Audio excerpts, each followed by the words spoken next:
Tim and Tony from Red Desert Motel. Thank you guys for being here. I really appreciate it. Thank you for having us. Yeah, so how long has Red Desert Motel been a band, been together? Minus the pandemic, 7 years? Yeah. Okay, 7-ish. nice.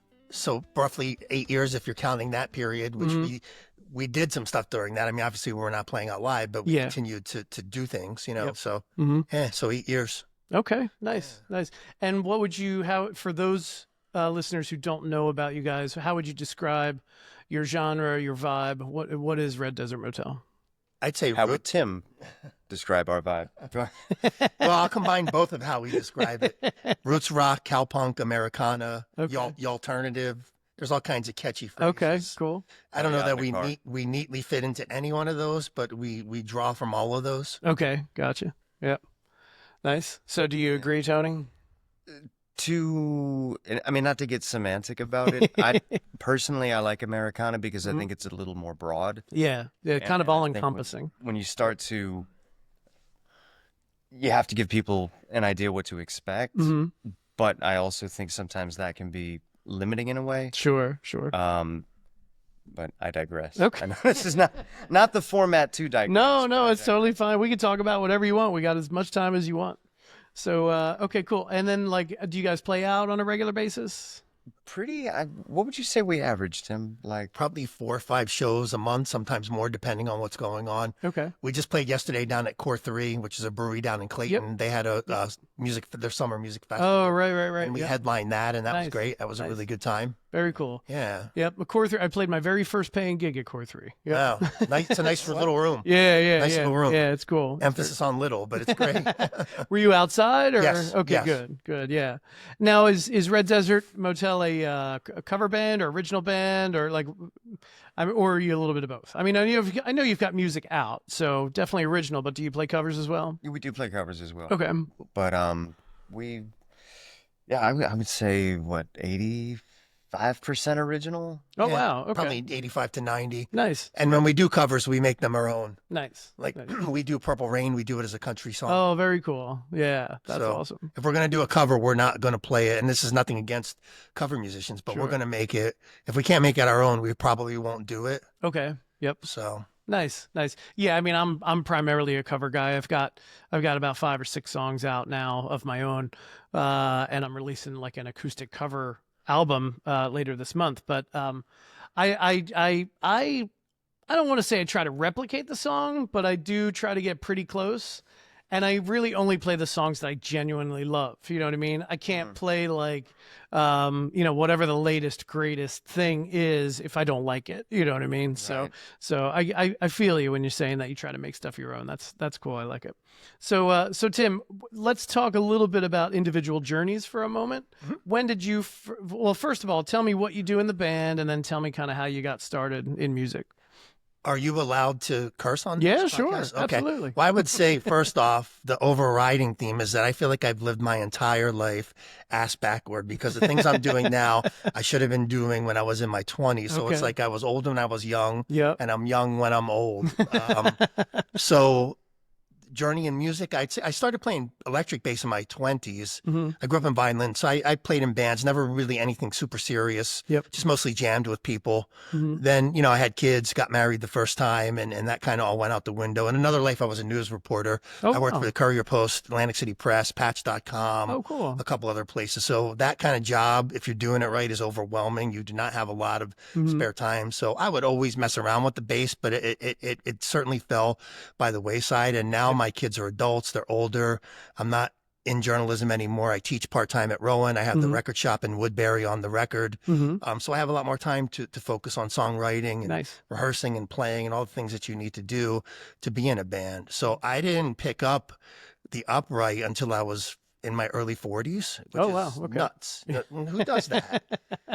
When I was with Patch, the last news organization I worked for full-time, I was down in Hamilton for a meeting with some of the people that worked for me, and I had a little time to kill, and there was a little music shop down there right in the downtown. It's not there anymore. I walked in there, and there was this dusty old upright in the back. It clearly had been sitting there for a while. He had the strings off. The bridge was just kind of hanging there. And I thought to myself, yeah, I want this. Even though it looked like an orphan, you know, but I'm like, I want this bass. I can do something with this. So I negotiated with them. I traded in one of my electric basses, and that became my bass. Oh, wow. Yeah. Nice. And I took some lessons from a friend of mine at Rowan, a colleague of mine actually, but he was also my teacher, named Douglas Mapp, who's a fantastic jazz. He's a really serious player. Okay. Like he's played with the Philadelphia Orchestra. Oh, wow. Nice. And I took some lessons from him for a couple of years, got myself started. And then, you know, Tony and I met, and I guess we can talk about that story in a minute, but that's my journey for how I got here. So you started with electric bass, Yeah. just regular bass guitar, and then you bought an upright. Yeah, and I was naive enough to think that it would be easy. I'm like, I know how to play electric bass. Well, I was going to ask you, like, It's a what completely different instrument. is it really? Yeah. My poor wife had to listen to 6, 8 a year of horrible playing. God bless her for the patience that she had, especially when I transitioned from, because Douglas, my teacher, got me transitioning from pizzicato, which is playing with your fingers, to arco, which is playing with the bow. And again, I thought this would be easy. I could do this. And playing with the bow is it takes some work. So the first year sounded like a bag of kittens being murdered. But it got better. It got better. Yeah, I had about a 3-second experience with Leanne's violin, because she plays violin, and I was like, oh, let me try. And I was like, nope, not for me. I do not want to do it. That's all. It's very humbling. It's very humbling. It is, absolutely. All right, so Tony, how about you? How did you get started? Man, I hate this part of it. I had just, let's see, when Tim and I met, I had just picked the guitar back up for the first time since I was a kid. A buddy of mine had actually given me an acoustic, the first guitar that I played when we were playing together, that because, you know, wife and kids and stuff, he didn't have time to play it, and I wasn't quite in the same situation, so I got his hand-me-down, and I started trying to record myself and just generally farting around, and then Tim and I bumped into each other. I had played a couple of open mics at a spot in Woodbury. We had a mutual friend. Okay. And we had a very brief conversation about starting. He introduced us. Yeah, he did. And who was that guy? Rob Fiore, who owned Fiore's Bagel Nook in Woodbury. It's still there. Okay. Under different ownership now. But to make a long story short, there's an event in Woodbury called Lot 323. It's a pop-up event.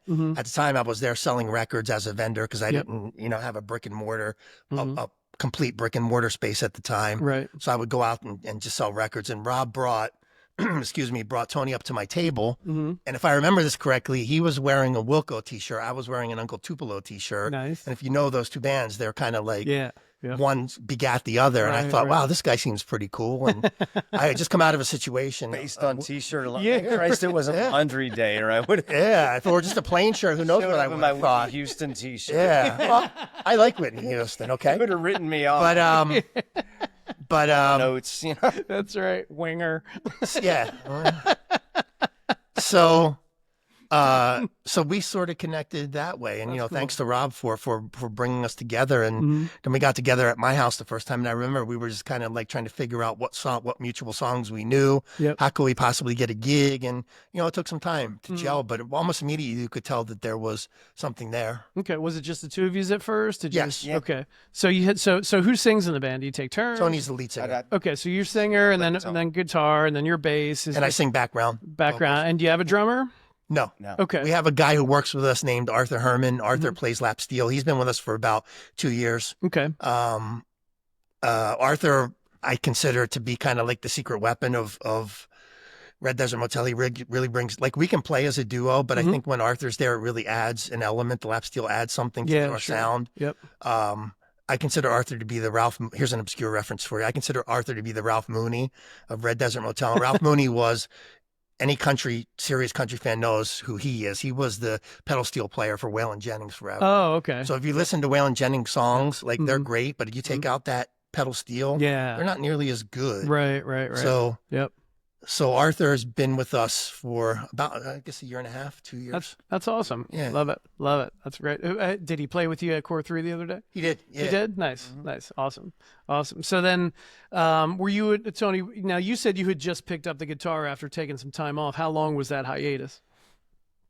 Approximately. I don't even know if it counts as a hiatus. I played guitar for about 20 minutes when I was in high school. Okay, I got you. And yeah, again, Nice. I think I was probably about 41 when we met. 40. Okay. So we're definitely late bloomers, for sure. Yeah, oh, we're both. Yeah, no, absolutely. Right, Absolutely. right. And it's a weird, I don't know, I kind of dig it. Not having a frame of reference and nothing feels like you think it's going to, Okay. or you know, like I guess nothing's what it's cracked up to be. Right, right. Yeah. That you know, hindsight's always 2020. Like, oh yeah, if I'd have started this Sure. earlier, maybe I'd be in a different position. But Right. It is what it is. it is yeah. what it is. We talk a lot on this podcast about hiatuses. A lot of my guests, and I know you said you wouldn't call it a hiatus, but I bring it up because a lot of my guests, including myself, have all had like 10 or 20-year hiatuses in their journey somewhere. You know, me personally, it's, you know, you get married, you have kids, and just life kind of gets in the way, you know. But so when you started playing again, when you met Tim, like, how well could you play? Because you said you didn't really play that much back. I mean, did you know how to play when you guys got together, or were you just kind of making it up as you went? I am a functional guitar player. Okay, gotcha. Like I'll and I do play solo a little bit. And it's not particularly I'm not giving anyone a run for their money about that. Like I gotcha. I'm just at a point where I feel comfortable playing with other people Okay. and don't feel like I'm embarrassing myself. Right, right. I hear you. But there's definitely yeah, I don't have any training. No formal training. Yep. Nothing like that. And then how about you? I know you mentioned a teacher before when you bought the upright. Prior to that, did you have any, like, you know, guitar lessons or anything like that in the past? I had guitar lessons when I was a kid and I quit because I didn't want to practice, which I still regret. So then when I bought the electric bass in my early 20s, I had some lessons for like a couple years. Yeah. So so I had some. Mostly I learned just by listening to other bands, you know, other bass players. Like I'd cite Mike Mills from REM, Mike Watt from the Minutemen, Mike Massaros from the Smithereens. I would just listen to those records obsessively. Okay, cool. And just play along. Nice. And that's that in a lot of ways. That's how I learned. Right. Very cool. Yeah. James Jamerson from Motown. Nice. So those are some of your influences. Absolutely. Then? Yep. How about you, Tony? Any influences on either guitar or vocals or anything like that? Oh boy. I'd really like to say I learned how to sing listening to Frank Sinatra. Oh, okay. Nice. You know, my parents and my grandparents' 78s, you know, when I was a kid. Yep. I think worrying about what your Wikipedia page would look like is the adult version of practicing your autograph. I still do that because you never know. You never know. Like in grade school, where that was the worst insult. I don't know who had come up with it, but it was going around 7th grade. You know, like, oh, you probably practice your signature, don't you? I still do. I used to all the time. And I'd be like, no, that's not cool enough, and try to come up with something else. But it was very comforting to know. I think I was listening to Sturgill Simpson on Joe Rogan's podcast or some that he had a similar experience, which makes me feel maybe even worse about my current station. But he's Sturgill Simpson, but his grandparents had a console record player with the flip up top, and so did my grandparents. Yep. The Oak Ridge Boys and gosh, my mom was a big Beatles fan. My dad was into Sinatra and sort of. So you grew up with a whole lot of different types of music around. We weren't really a musical family. Like my grandmother played piano to amuse herself. Right. You know, we didn't sit around having, you know, like family jamborees or anything. Sure. And yeah, that just wasn't the environment Right. that I grew up in. When did you kind of realize that you could sing, being a singer though? Like I've sung yeah. off and on my whole, like, I don't know. Um, yeah, I think I've always kind of considered myself as you were just always somewhat, singing from the beginning. Yep. Okay. for better, for worse. Nice. That's cool.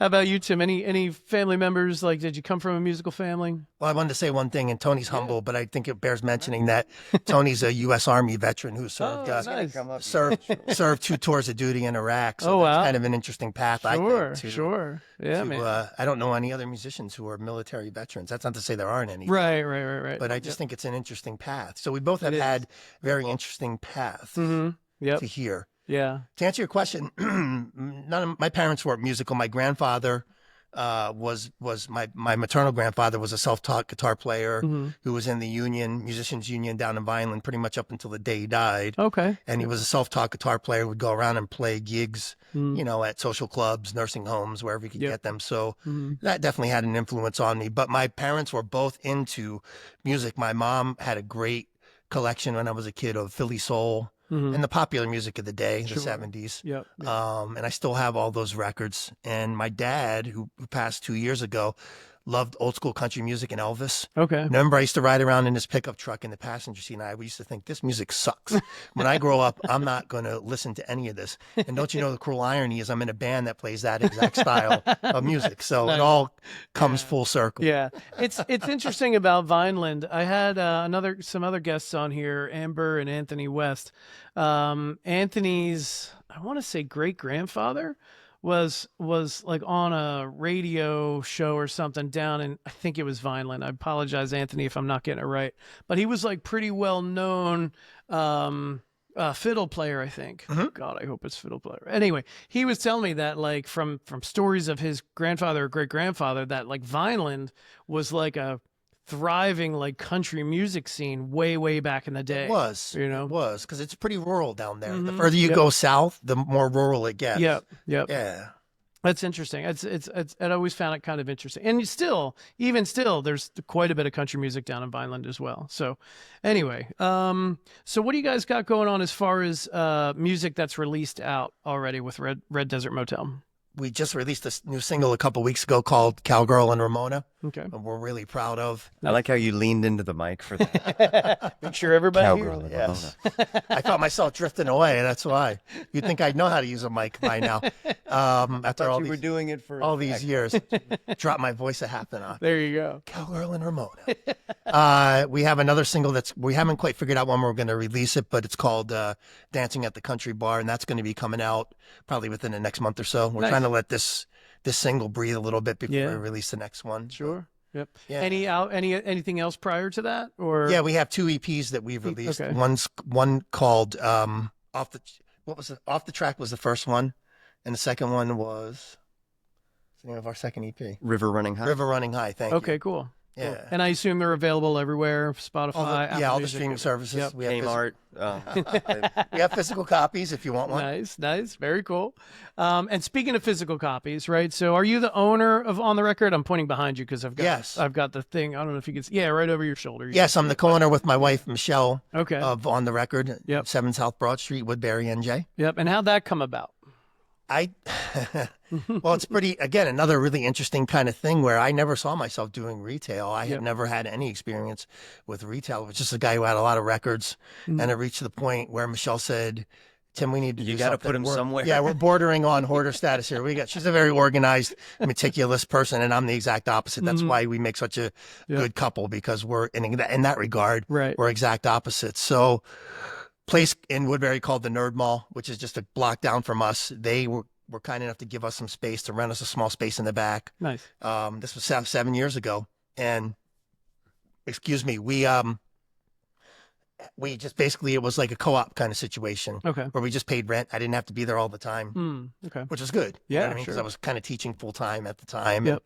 That lasted for 3 years. Then we outgrew that space, and we thought, let's try to find our own space. So we wanted to stay in Woodbury because we live there. We love the community. We wanted to support the community, create something for the community, not just sell people stuff. And so 4 years ago this week, in fact, we opened at 7 South Broad Street. We found the space and we've been there ever since. That's awesome. And you sometimes host music, live events. Yeah, once a month. Yep. Once a month. Tell me about we that. take a break during the summer because there's other stuff going on that we don't want to compete with. But I always try to keep it to original bands. No offense. No, it's but try to keep it to create a spot where it feels like a sense of community. Yeah. That's what Michelle and I both want, is not just here's a place where we sell you stuff, but here's a place you can come in, hang out, talk. Nice. Listen to music, get exposed to some local artists, give local artists a chance to play and actually pay them. And yeah, that's awesome. I know, that is one thing that South Jersey is lacking. And we talk about it on this podcast all the time, is that, South Jersey is very like cover band heavy, so one of the reasons I started this podcast is because I know so many talented musicians, and a lot of them are original musicians. Right. And, there's a large group of them now that are really trying to kind of bolster that original community, which I applaud them for. It's awesome. So yeah, it's great to see that you've got a venue that could, that could host original music and all that stuff, and that you're into it and you're supportive, and that's fantastic. I love it. I think in South Jersey, the brewery scene has really helped with original. Is there a brewery we haven't played in South Jersey? I'm sure there's one, but well, we need to get to it. I can tell you. Yeah, right. Yep. I feel like a lot of breweries host live music, and it gives you an opportunity to play. Yeah. Usually, kind of a low stress situation. Right. Yeah, it's a little bit different than playing like that bar down at the shore that, everybody just wants to hear all the songs they can dance to and stuff. You know what I mean? The brewery's definitely a different environment. You could bring some original music there and not offend anybody. So that's been helpful, I think, to the scene down here. Yeah. Certainly. Yeah. More venues that are open to original music. Yeah, absolutely. Absolutely. Okay. So let's see. Anything that you want to promote as far as the band, like where, if you've got any kind of bigger shows lined up or anything like, I don't know exactly when this podcast will be put out, but you got anything coming up that you wanted to talk about? Do we? Gig wise or anything like that? If the answer's no, that's fine. I think we're getting down. We had a run of stuff happening. Okay. I think we're getting down to getting ready to release the next single, record some more stuff, put out another EP. Okay. These 2 singles, the one we release and the next one, are going to be part of. We're working toward an EP. Nice. So I think we're gonna do some of that, but I'm sure we'll have some. We don't have anything this second. That's cool. That's fine. And then where did you record, or where do you record? Do you have your own studio, or do you go someplace to record? We've recorded at Gradwell House in Haddon Heights. Oh yeah, yep. We've done some self-produced stuff. I had a kind of a makeshift studio for a while. Yep. And then we've got a friend, Don Rodenbach, in Shoes Landing. Okay. Well, he calls it Shoes Landing Studio. Okay. Yep. Depending on who hears this, he's pretty selective about who he works with. Right, sure. But he's always kind of got an eye out. Okay, nice. He's got a crazy resume of, like, he worked at bigger studios back in the day. And that's awesome. It's in Laurel Springs. It's basically his house. Okay, got it. The garage is a really nice rehearsal space, and then the security code is 10. Hey, he's got all those crazy security cameras and scary voices when you approach the house. There's all these scary voices. Right, telling you you're being recorded. Yes. And stuff. So the control room's up in his upstairs of his house. So we have generally recorded in the control room because we're basically a 2-piece. Okay. And if we need to do anything in the bigger rehearsal space, we do that. But it's usually very intimate, and Don's really, really good at what he does, and we've been very, very happy working with him, and we've developed a good relationship with him. And there's a guy named Robert Bush, who is Tony's friend through some acting things that they did together. Robert is kind of our de facto producer. He's the guy who will just kind of pipe. He might sit there for an hour and not say a word, but then he'll pipe up and say, maybe you should think about trying this, or I think you should change this, or this doesn't sound quite right. And Robert's brother, Richard Bush, was in a band called the A's, who were a great power pop band from the Philly area in the 80s and really should have made it bigger than they did.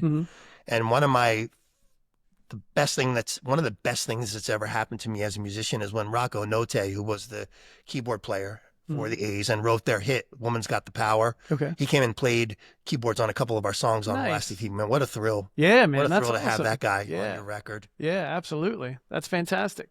When it comes to writing, do you both kind of, or is it mostly Tim? Tim's writing most of the songs? I would say it's a collaboration. Is it? Yeah. Where Yeah, he would because he does most of the writing. well, Occasionally, I change a preposition. no, he's being humble again. The way it usually works is I'll have a I got mostly a text thread, bud. I'll have a mostly finished song, and I'm not a good guitar player. I'm a bass player, but I'm good enough on guitar to be able to. Yeah. So, and I've gotten better. Make like a demo. Try to learn more chords so we can get out of the 3-chord purgatory. Yeah, And right. I feel like every time I learn a new chord, it's like I can use this in a song. Yeah, there you so, go. Yep. So sometimes now we're throwing in jazzy kind of chords that cool. like I never even knew existed. Yep. But I'll put together the song roughly, and then I feel like Tony is very, even though he has no formal training, he's very good at arranging, and I think that's because he's a singer. Okay. So it needs to be arranged in a way that he can actually sing the song. Gotcha. Yeah. So I think our mindsets are a little bit different. And then he'll come in and say, here's what I'll usually send it to him. Then we'll get together, we'll work through it. I admire bands that can write in the studio because we're the polar opposite of that. Oh, yeah? We have to spend usually months till we feel like something's ready Okay. to be recorded. Gotcha. Yep. It's got to feel like it's ready. Yeah. I get that. I get that. Yep. So that's kind of a big part of what we do is the working on the arrangements, getting it to where we think it needs to be, then going and recording it. Yep. I love the idea of the magic of recording something 10 minutes after you wrote it. It's just not how we work. Yeah, but I think it's also very practical too, because I don't know what your setup is or what your agreement is with the guy who does the recording for you, but like studio time's expensive, right? So it's not cheap. Yeah, so you're better off financially if you've got your songs 90% of the way worked out, so you can minimize your studio time. You know what I mean? So, because gone are the days of like the 80s where a company just throws a bunch of money at you and says, just go in the studio and do it. You know what I mean? Yeah. And you can take 6 months to finish a single. You know what I mean? Like, no, we don't have that luxury. So that's kind of how we work. And Tony will always see something in the songs that maybe I don't see. Like we're going to play, later we're going to play Rattle Down. And in the bridge to that song, there's a part that goes, there's a whoa, ho, ho in that song. Okay. That wasn't there in what I wrote. And I remember we were rehearsing at Tony's. We were working through some stuff at Tony's apartment in South Philly. And he said, why don't we try this? And I thought, wow, that really like makes the song so much better. Yeah. So I'd say it's a collaboration. Yeah. So what's that called? Rattle Down? It's called Rattle Down. Rattle Down. And then what's that song about? If you don't mind me asking. Well, people think it's about, I don't want to get too deep into it because I think people have their own You interpretations. can certainly leave I don't stuff want to open. disappoint Yeah, anybody. no problem. I'd say a lot of people think that song's about a failed relationship, but when I originally wrote it, it was about someone talking to God. And if you listen to the lyrics, Okay. I wanted it to be, if you know the Carter family, the famous country music Oh, family, yeah. I wanted it to be like a Carter family song. Okay. It turned out nothing like a Carter family song, but that's where my head was at when I wrote it. Nice. And then what's the name of the other song you're going to perform for us? We're going to do Rusted Out, which seems to be our most popular number. Okay. For those people who know our music, it seems to be the one that people generally gravitate to. That's from our first EP, so that song's been around a good long time. Okay, cool. Very cool. And that one was written, that's one of the few Red Desert Motel songs that was written in one shot and nothing was changed. Really, nothing was changed. Nice. I remember I started to say when we were talking about how Tony and I first got together, before I met Tony, I had a horrible experience with the band and it really soured me on playing. And I thought to myself, I don't even know if I want to play. I'll always play music for myself, but I don't even know if I want to play anymore. I had a similar experience. Like that's the reason why I'm solo. Like I don't want to play with anybody else, but go ahead. And I remember I grabbed right after this experience, I grabbed the acoustic guitar, sat down in my music room and just started playing the riff, which you hear when we play it. And that song just came out. So okay, cool. that song's like a giant FU to those people. Nice. So. That's awesome. It's never good to do anything from a position of anger, but I think in this case, it worked out pretty well. Yeah, you process feelings through it. And It worked out pretty well for us. Yeah, and if you get a song out of it, that's all the better, right? Well, let's talk a little bit about your military experience, right? So, so how long I do know one other musician, Tim Murray. He's a country artist. He's actually episode 1 of this podcast because he's a friend of mine. Yeah. Tell me kind of what brought you to the military and how you got out and all that stuff, if you don't mind. God, no, not at all. And it's not. I don't know if humility is the right word. Mm-hmm. I don't. Gosh, I'm trying not to give you too much to edit here, but No, it's fine. I can edit or not edit. It doesn't matter. like, did I have the microphone on, or was he just? I enlisted when I was 18, Okay. straight out of high school. Yep. I had ideas about going to college, but I didn't really kind of follow through. I've always been kind of a C student. Okay. And meaning that I'm a sucker for beginner's luck. Mm-hmm. You know, you sort Yep. of one thing led to another, and 2 tours to Iraq and 24 Wow. years in service. Holy cow. Yeah. Now I'm retired and trying to figure out stuff all over again, and Yeah.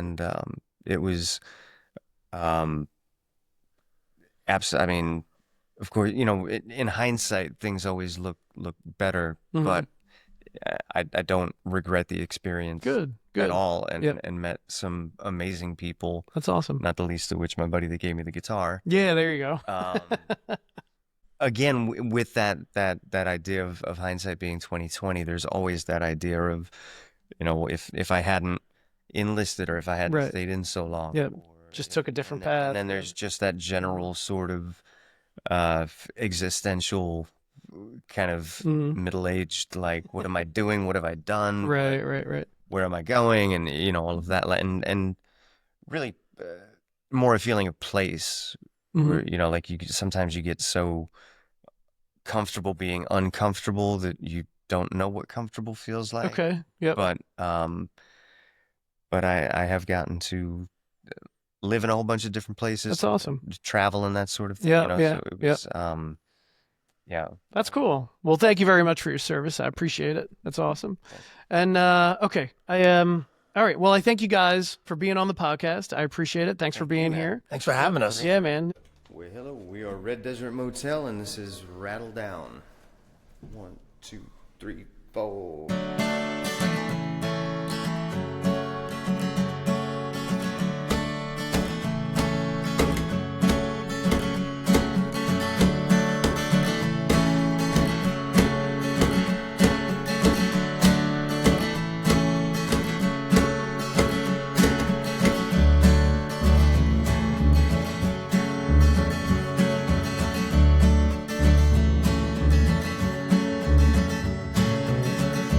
Well,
stop bumming almost all my smokes.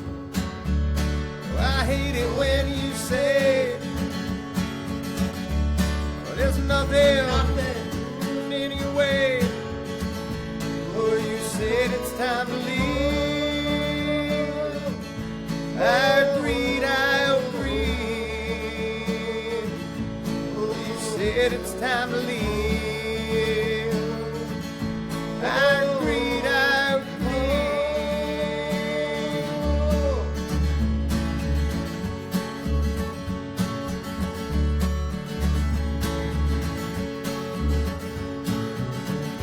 Rattle down,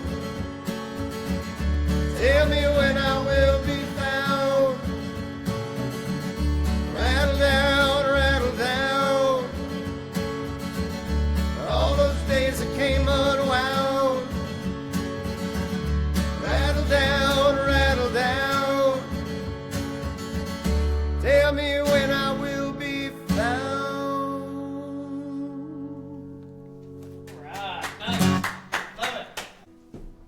This next one is also a Red Desert Motel original called Rusted Out. 1, 2, 3, 4.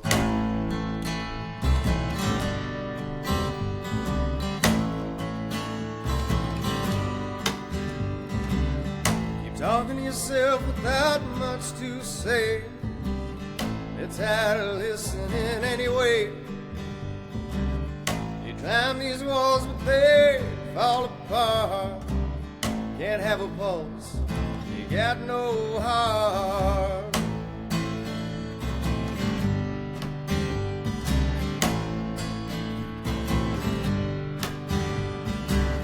You got a song and you're playing it slow.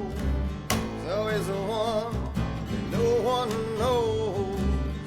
Turn it up, oh, turn it off. You're in the lights, but you just look lost now.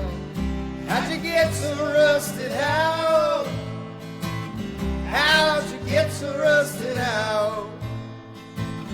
Just can't keep from breaking down. How'd you get so rusted out? You're a fan of a company man. He knows the things there he can't stand. No one's a fan of your favorite band, not even them.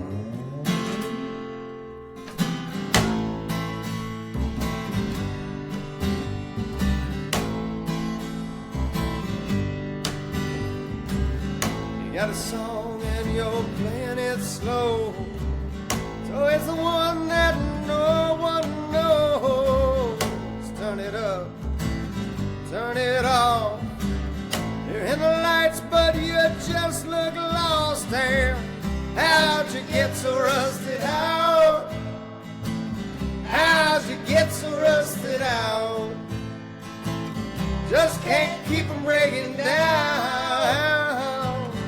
How'd you get so rusted out?